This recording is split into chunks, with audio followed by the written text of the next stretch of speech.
Oke, assalamualaikum warahmatullahi wabarakatuh. Baiklah, pada kesempatan kali ini saya akan melakukan uji independen sampel tetes menggunakan SPSS. Konsep dasar uji independen sampel tetes itu yang pertama, uji independen sampel tetes bertujuan untuk mengetahui apakah terdapat perbedaan rata-rata dua sampel yang tidak berpasangan. Yang kedua, uji independen sampel tetes merupakan bagian dari statistik parametrik. Yang ketiga, syarat dilakukannya uji independen sampel tetes itu ada 4. Yang pertama itu data berdistribusi normal.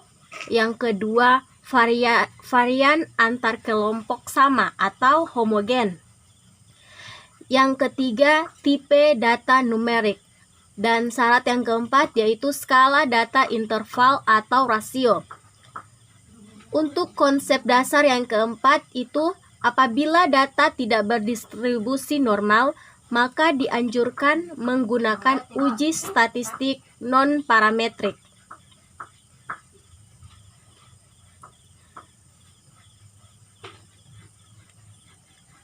Contoh kasus uji independen sampel tetes, seorang peneliti membuat hipotesis bahwa ada perbedaan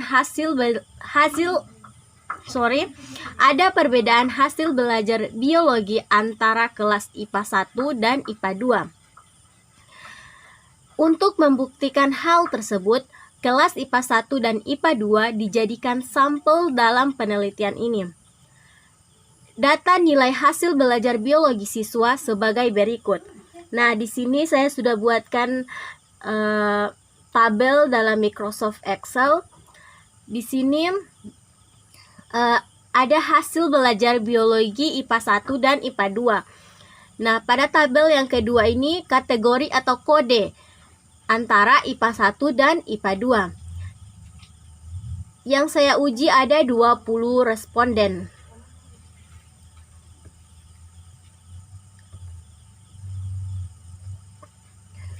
Kita lanjut pada penjelasan analisis data penelitian dengan SPSS. Jadi di sini saya akan menguji 3 analisis. Yang pertama, uji normalitas. Yang kedua, uji homogenitas. Yang ketiga, uji independen sampel tetes. Dasar pengambilan keputusan uji normalitas. Jika nilai signifikansi besar dari 0,05, maka data berdistribusi normal. Jika nilai signifikansi kecil dari 0,05, maka data berdistribusi tidak normal. Sekarang kita masuk pada SPSS. Ini data yang sudah saya buatkan dalam Microsoft Excel. Kita masuk pada SPSS.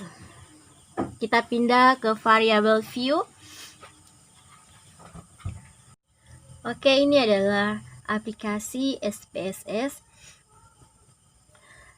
Untuk variable view, tabel yang pertama kita tuliskan hasil, dan untuk barisan kedua kita tuliskan kelas.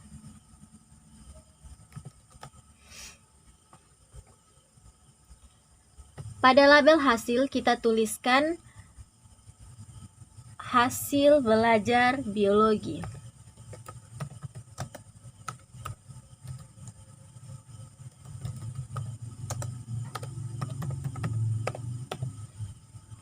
Dan untuk label kedua kita tuliskan kelas.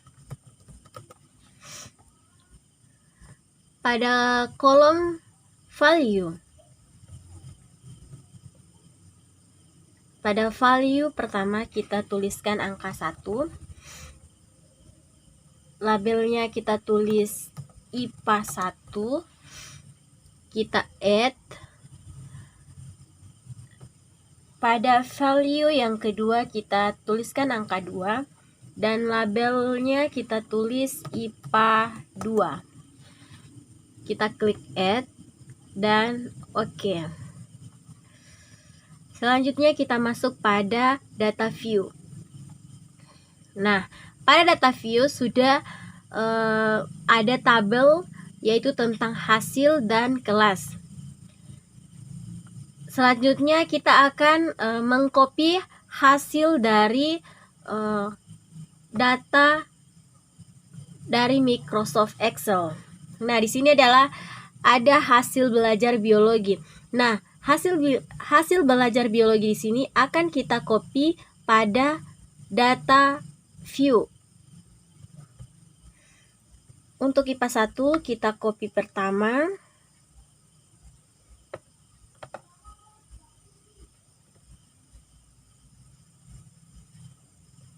Kita pastikan pada SPSS. Dan untuk hasil IPA 2 kita copy dan kita pastikan di bawah dari hasil IPA 1. Kita pastikan di sini ya. Nah, setelah itu untuk kelas di sini kita akan mengcopy kategori atau kode dari IPA 1 dan IPA 2. Yang pertama yang akan kita copy yaitu kelas IPA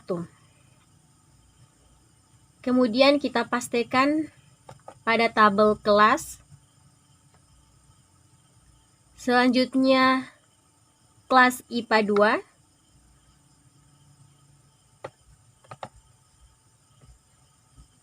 Kita copy dan kita pastikan di bawah dari IPA 1. Di sini ya teman-teman. Kita pastikan. Nah, setelah selesai semua, kita klik analis.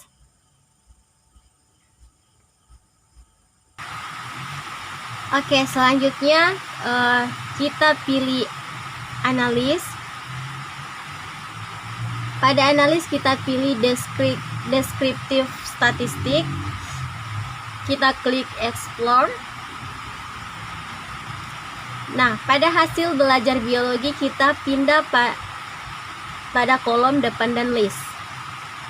Dan untuk kelas kita pindahkan pada factor list. Selanjutnya kita klik plots. Kita centang normalit plots. Kita klik continue. Lalu oke.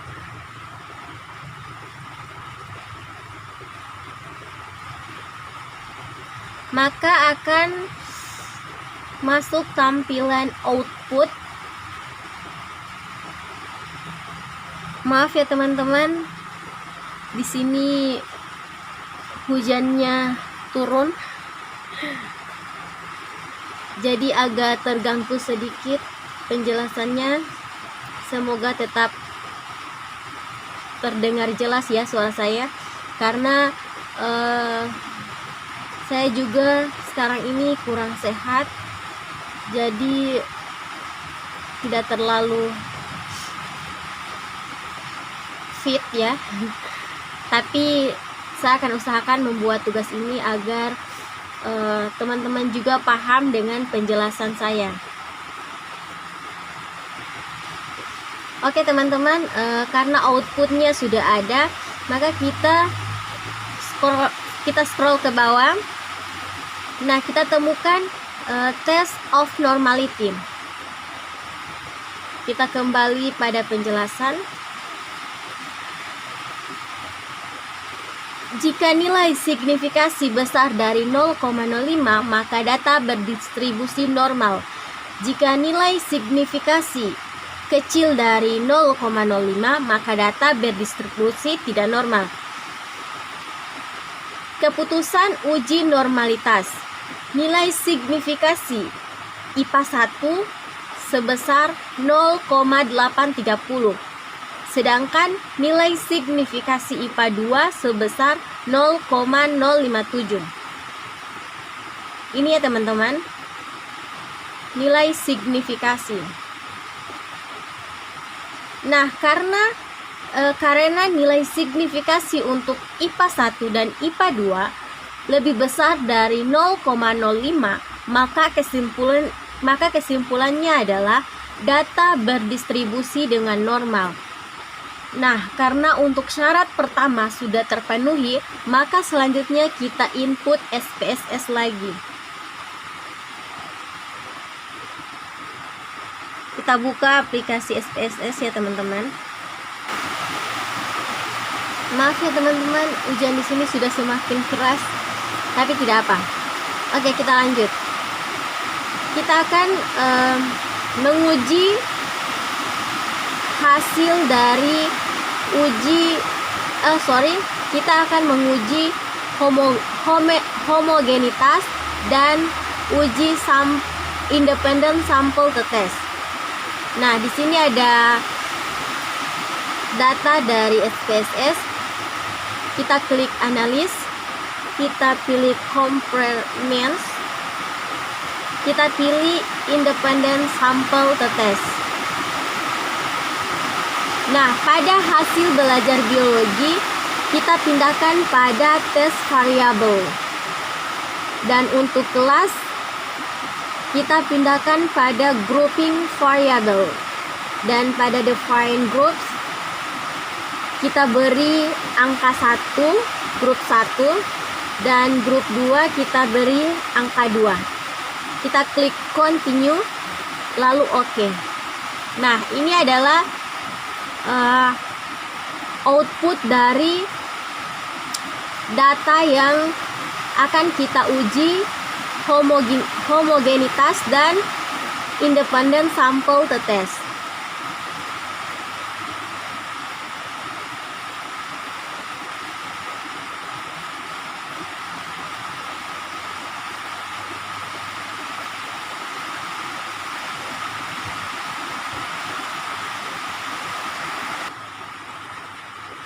Oke, ini adalah tabel dari independent sample test.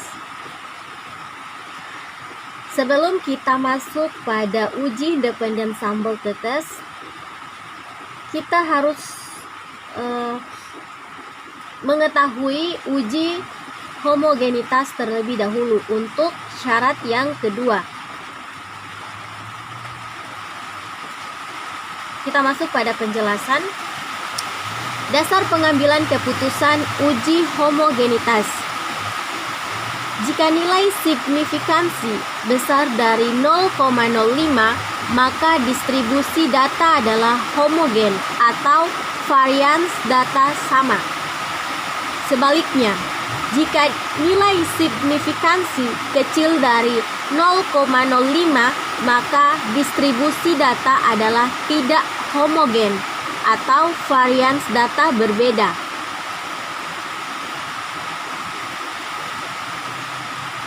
Kita lihat pada tabel independent sample test.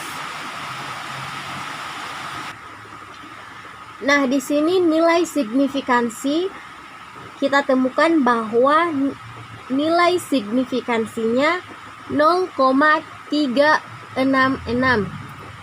Artinya apa? Nilai signifikansi lebih besar dari 0,05. Keputusan uji homogenitas. Nilai signifikansi 0,366, artinya nilai signifikansi 0,366 lebih besar dari 0,05. Jadi di sini dapat disimpulkan bahwa data sudah homogen atau varians data sama.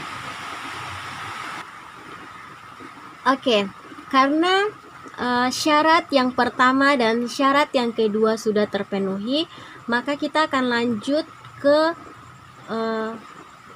uji independen sampel t-test.